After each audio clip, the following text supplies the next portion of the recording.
What's going on, YouTube? What's going on, guys? A little different scenery today. I'm actually at my dad's place here in West Palm Beach. And truthfully, if there's one thing I can tell you when it comes to parents and your family, me and my dad, we a very tough relationship, okay? And for those that didn't grow up with a father, my dad didn't grow up with a father either, all right? My dad had a very tough upbringing with his mother. His mother, which is my grandma, but I met her like maybe once or twice. Very abusive, but my dad says he still loves her. And he didn't grow up with a father, so he never had that father figure in his life. And I'm blessed enough for him to be a good father figure in my life growing up. And there's one thing that he taught me is a lot of discipline. Believe it or not, my dad was like the first person who taught me discipline. He's the one that coached me through baseball. Like there's a bunch of portraits over there of me playing baseball. And I asked him yesterday, I'm like, Dad, what is your favorite memory of me and you? And he's like, when you were playing baseball. and low key, and being real with you guys, after baseball, me and my dad's relationship was pretty much non-existent. You know, me and my dad, after, like, he coached me for like 8 years in baseball, and he's the one that just made sure that I did extra. So we would go to practice, and after practice, he'd practice with me more. On days that we didn't have practice with the team, he would practice with me more. And my dad pretty much, he worked a lot. Like, he was just telling me, he's like, Alex, there's times where I would sleep on a chair for 3 hours, that's it, and get back, in a room, and then get back to work. And he was supporting my brother, my mother, and myself. So he was supporting a family of four, I guess. But he had it in his heart. Like, once my dad had me and my brother, he had it in his heart. He's like, I don't care. Like, number one, my wife isn't working, and my kids are not gonna ever need anything. You know, my dad grew up not really having much in El Salvador, fucking. And so he's done a great job of raising us, me and my brother. And I tell him, I'm like, I'm a byproduct of what the principles that you taught me growing up. But me and my dad didn't always have the best relationship. It was even during baseball, we'd constantly butt heads. My dad was very strict, super strict. He was very verbally and physically disciplined. And I used to say abusive, but he wasn't abusive. I can't say I was abused. I wasn't. He was verbally and physically disciplined with me and my brother.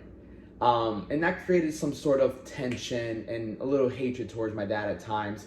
But what is discipline? Discipline is doing the things that we don't want to do, but it's ultimately better for us. But there's times where he would do shit that wasn't right.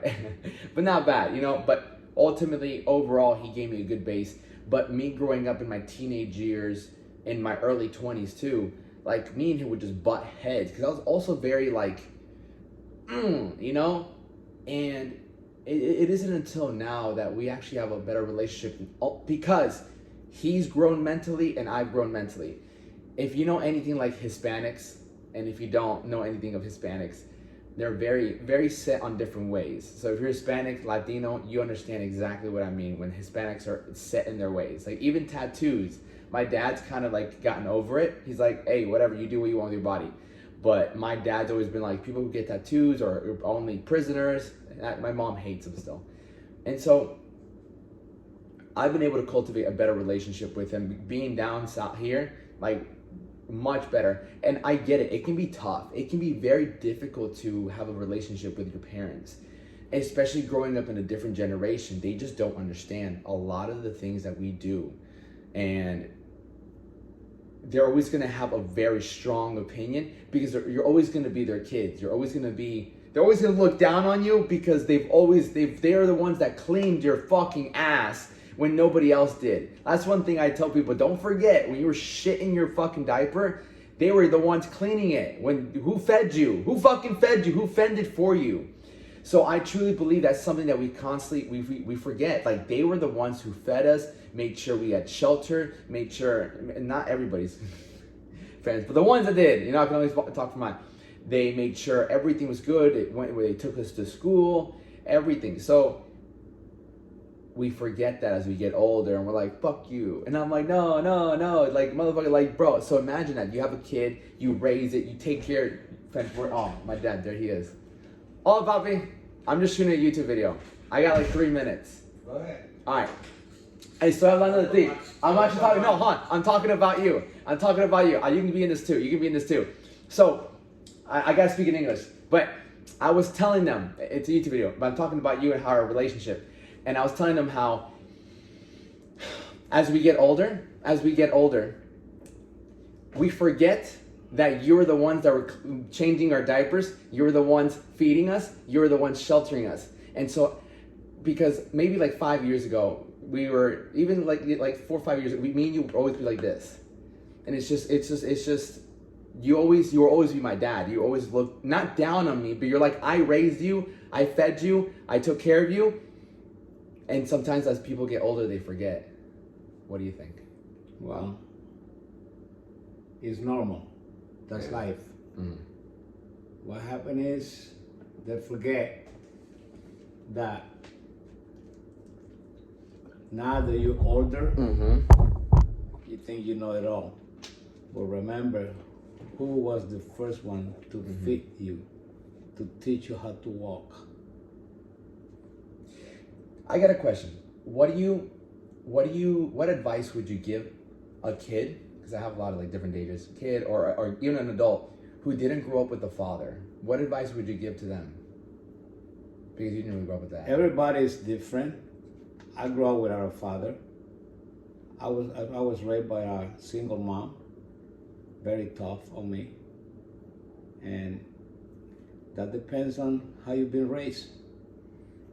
And remember, I came to this country when I was 15 years old, no language, no education, and I make it on my own. And I left home when I was 18. So then what would you tell a kid right now? Maybe he's like 15 or maybe 20 and he doesn't have a father.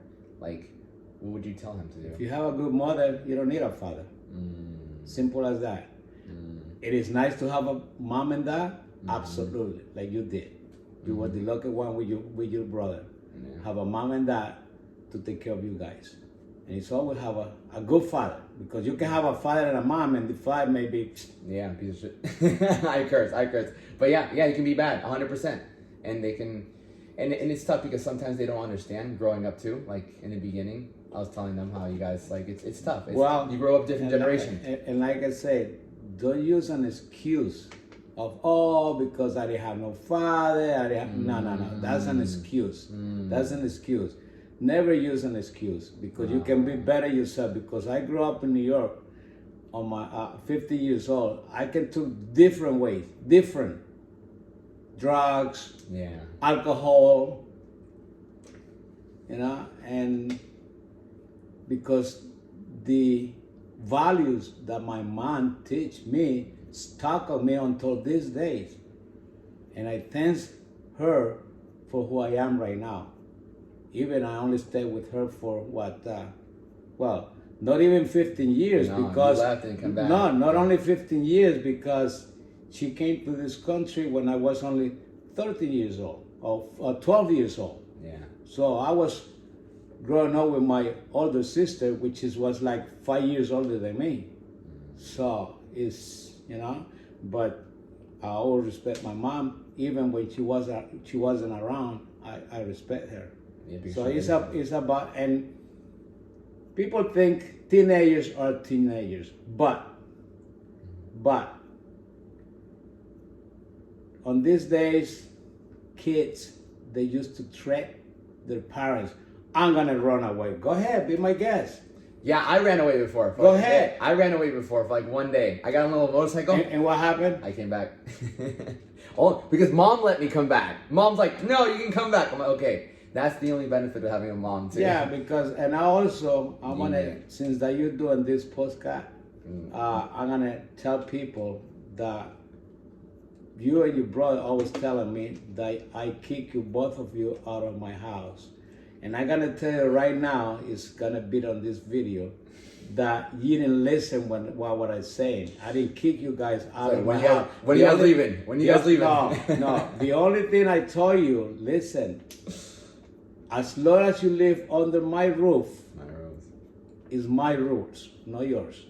Now, So you can tell who's a good cop, bad cop. Dad's a bad cop, mom's a good cop. Exactly. So that's the benefit. Exactly. That was the beauty that you guys grew up because you have a balance. Major balance. Okay. Yes, absolutely. But for me, I was, Yeah. It paid off though because you need to have like I don't want to say you need to have balance. I don't know about that, but it helped that. No. Balance is good. Yeah, it's good because good. that's the difference. When you have two parents that I work together. Yeah. It's good because you were more compression. Mom was very compassion. Right. Yes. Beautiful. Yes. You're very hard, which we needed, which is why we are how we are. When we also need the compassion that mom gave us. I think that's a beautiful mix, actually. Oh, it's perfect. Absolutely. And like I say, when I tell you guys, I say, hey, if you don't want to go by my rules, there's the door. Yeah. That's what I'm saying. I didn't told kick you. Hispanic parents, whole different story. The Latinos are different. Exactly. Like, we don't care. Get out of here. I didn't kick you out. The only thing I said is my way or the highway. That's it. With that being said, simple as that. Like I always told you, freedom. And now that you live on your own, has a price. Exactly. My dad always said freedom has a price, and it has a price, and the price is worth paying. The price is worth paying. I don't know if worth paying. It's worth paying. I don't know about that, but I wish I would have a mom that would tell me, hey, don't worry about, take care. But I started working when I was 15 years old. Me too. When I came to this country. I was kind all of right. wrong. Well, you were because by choice. I need exactly even better. Well, yeah. By choice. I have to work, and I wanted to work. Exactly. I wanted by choice. I didn't have no choice. Wow. And when I tell people, and I'm gonna maybe help these some kids. I don't know. Remember, Hispanic mentality is different. I told them that earlier. I'm like, Hispanic parents are different. So if you're Latino, you understand. Yeah, totally different. My mom, I used to make $1.75 per hour in a handbags factory. And I made $50 a week. I'll never forget that. And I'm going to put that on my book. Yeah. Every Wednesday, I got a check for $50. As soon as I cash that check, because we don't have that luxury direct deposit, send me through sale. No. Out of that $50, I have to give my mom $25. Rain or shine. It's not like, oh, mom, I cannot give it to you this week. No. That was like I had to pay $25 every week. And I still have to go by her rules, even I pay $25. Yeah, what's it called? What kind of, I forgot what they call it. I can't even think right now. What kind of deal is that? Horrible deal. But with that being said, thank you so much, guys. I appreciate you. This is my father. Hey, thank you for letting me be part of whatever you're doing. And I know that you help a lot of people. And I hope this video, appreciate it, will be in your memory. In your always, 100%. Thank you. Peace out, guys.